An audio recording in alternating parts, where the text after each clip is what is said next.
বন্ধুরা প্রথমে আপনারা এই ভিডিওটি দেখুন। একটা পেশেন্ট এসছে, ওখানে পালস নেই, বিপি নেই, গ্যাস্ট্রিক, ইনটিউবেট করতে হবে। Time starts now. কি করবেন?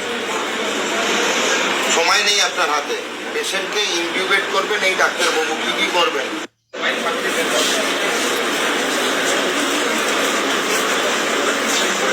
একটা কাজ হচ্ছে আপনার এই বেডে হবে। কি করছি একটা পেশেন্টটা অলরেডি 3 মিনিট হলো,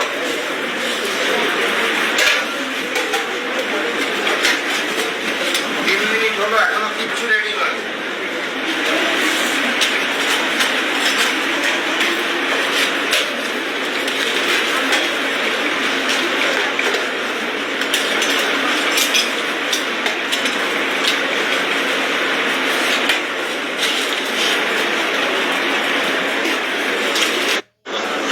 ইনকিউবেশন ড্রিলও হয়নি, ইনকিউবেশনও হয়নি। খুব বাজে অবস্থা। ফার্স্ট এটা তো একদম ফার্স্ট আমরা দেখি ইনকিউবেশনের ইমার্জেন্সি তৎপরতা।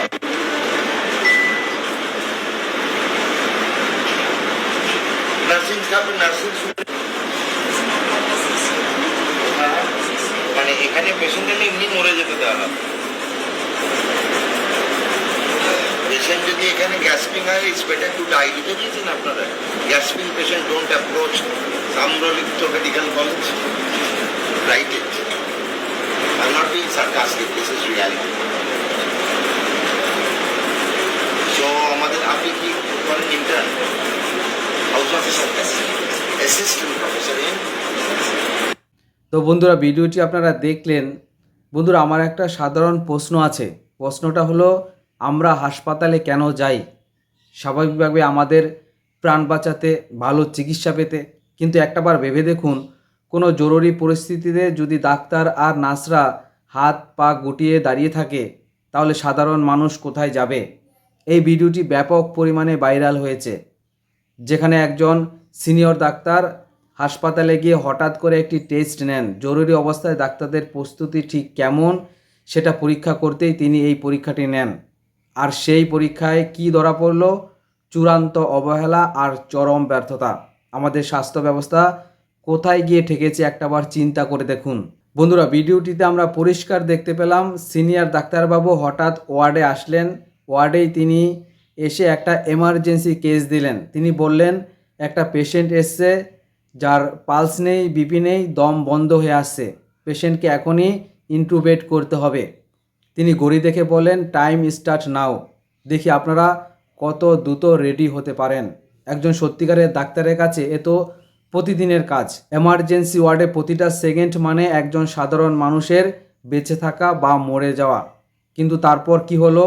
যে ডাক্তার ও নার্সরা ডিউটিতে ছিলেন, তারা যেন আকাশ থেকে পড়লেন। কারো কোনো প্রস্তুতি নেই, কে কী করবে কিছুই বুঝতে পারছে না। বন্ধুরা 3 মিনিট হয়ে গেল, 3টে মিনিট কেটে গেছে।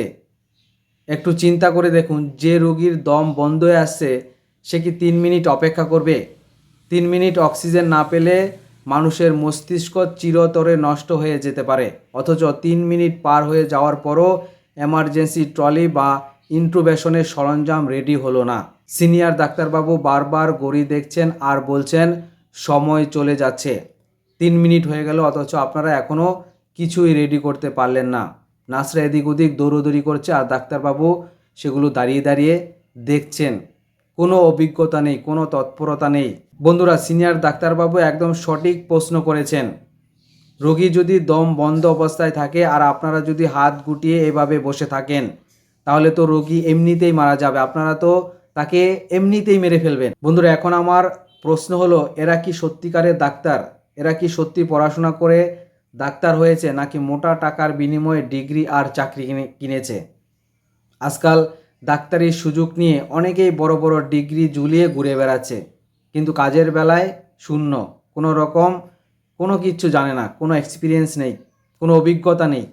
এদের কি সত্যিকারের ডাক্তার বলা চলে, নাকি এরা সব হাতুড়ে ডাক্তার?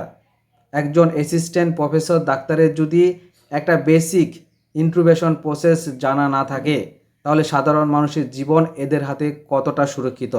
সিনিয়র ডাক্তারবাবু যে কড়া পদক্ষেপ নিয়েছে, আমি ওনাকে সমর্থন জানাই। তিনি একদম সত্যি আয়নাটা এদের মুখের সামনে তুলে ধরেছেন। যদি এরকম সিনিয়র ডাক্তার আধিকারিক নিয়মিত এরকম কড়া পরীক্ষা না নেয়, তাহলে এই সমস্ত ফাঁকিবাজ ডাক্তারের কারণে সাধারণ মানুষের প্রাণ যেতে থাকবে। বন্ধুরা, এই দৃশ্য শুধুমাত্র একটা হাসপাতালের নয়, এরকম অবহেলা হয়তো দেশের আরও অনেক হাসপাতালে প্রতিদিন ঘটছে। আমরা দিনের পর দিন ট্যাক্স দিচ্ছি, চিকিৎসার জন্য টাকা খরচ করছি, কিন্তু বিনিময়ে পাচ্ছি অযোগ্য আর অপেশাদার পরিষেবা। এই সমস্ত ডাক্তারের কড়া শাস্তি হওয়া উচিত, এদের লাইসেন্স অবিলম্বে বাতিল করা উচিত। এই কথা বলে আজকের ভিডিওটি শেষ করছি। যদি ভালো লেগে থাকে অবশ্যই আপনারা ভিডিওটিতে লাইক দেবেন আর চ্যানেলটিকে সাবস্ক্রাইব করে সঙ্গে থাকবেন। দেখা হবে পরের ভিডিওতে। ভালো থাকবেন, সুস্থ থাকবেন। সম্পূর্ণ ভিডিওটি দেখার জন্য আপনাদের অনেক অনেক ধন্যবাদ।